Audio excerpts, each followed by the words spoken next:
Romans! I will give you the greatest games on earth! Show them you can fight or die trying. From the producers of 300. A 4-horse race is a suicide. Let the games begin! Starring Oscar winner Anthony Hopkins. Behold, this arena will be built for Rome. Rise or die. Those About to Die. A new Peacock original series streaming July 18th.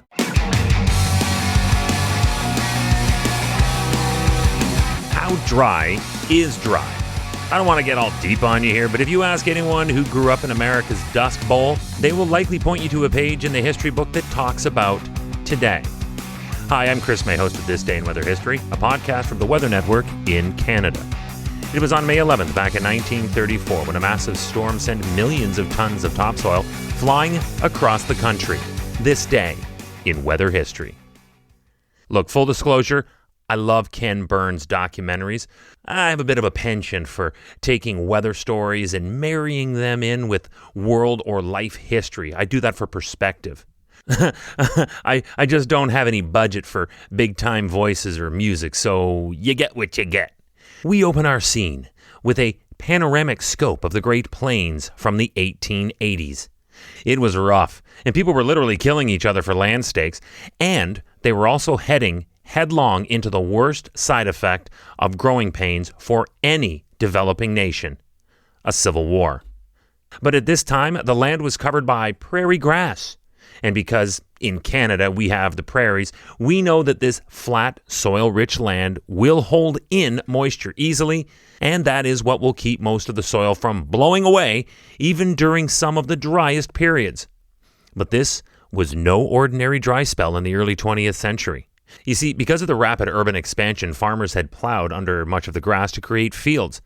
Makes sense, and that is what it is meant for, until you suddenly and abruptly need to feed a nation fast. And that was the case when the United States entered World War I in 1917.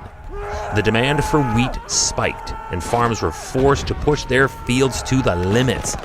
And because we were also at the dawn of the industrial age, we could do this much faster now that the ox and plow had been retired for the tractor. But you know how this species is. I mean, why slow down when you don't need to? Why even stop? And when you now consider that the war effort led to several more automated innovations and machinery, the plowing continued at a breakneck pace even after the war because they now had even cooler toys thanks to the introduction of the ever more powerful gasoline tractors. So now they could carve up the land so much faster. Did they need this much wheat still? No. No, they did not.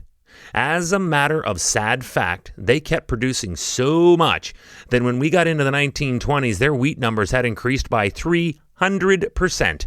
With nowhere to use it, that caused a glut in the market by 1931. And that is when Mother Nature stepped in and said, "Stop. Enough is enough. It ends now." Remember that this day in weather history can be enjoyed a number of ways. Right now, you are listening to the full version of today's story on your favorite podcast provider, but there is also the daily podcast video short. They are shot right here in my podcast recording studio, so you get that perspective, and oftentimes they will include visuals from that day's event, from when it happened in weather history. So after listening to the full story, go check out the podcast video short on television or online anytime at theweathernetwork.com/weather history. 1931. That year, a severe drought spread across the region. Crops were scorched, they withered, and they died. And as that spread like a virus throughout the entire Great Plains collection of states, wind began to carry dust from the overplowed and overgrazed lands. The abused land was just simply too weak to recover, and there was no rain, so it was hopeless. Everything went sideways for the country when the number of dust storms doubled in their numbers from 14 in 1932 to 28 in 1933. In 1934, they may have reported fewer storms, but they increased with their intensity. But the worst was still to come.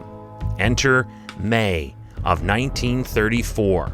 Over a period of 2 days, powerful winds and even stronger gusts dug in, lifted up, and carried away what was estimated to have been 350 million tons of silt, all the way from the northern Great Plains to the eastern seaboard. That's right, it spread grit all the way from the parched Great Plains region of the United States to as far east as New York, Boston, and Atlanta. Actually, it was reported back then in the New York Times that dust, quote, lodged itself in the eyes and throats of weeping and coughing New Yorkers. And dust was even coating the decks of ships that were some 300 miles offshore. This sounds like the effects of a volcanic eruption. It was so intense and so dangerous that it forced thousands of families from Texas, Arkansas, Oklahoma, Colorado, Kansas, and New Mexico to uproot and migrate to California, where they were derisively known as Okies. Now, I wonder if that's where the term okie dokie came from, because it's around the same time when they were filming Our Gang from the California studios. Anyway, I digress. They didn't have much time to settle in, though, however, because karma was the next thing to hit the United States. That was when the stock market crashed, triggering the first Great Depression.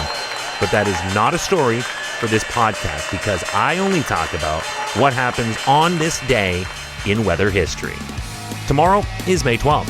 Hey, remember when Bugs Bunny would pop his head up at the start of an episode with his bathing gear on and his beach chair in hand, and he'd exclaim, "Miami Beach"? And then he'd realize he's not there. Then he'd look at his map and think out loud, "Oh, I must have made a wrong turn at Albuquerque." Tomorrow, he would have popped his head up and seen that he was about to be rocked by a tornado. Thing is, he was exactly where he wanted to be, in Miami. This rare event is tomorrow on This Day in Weather History with me, your host, Chris May.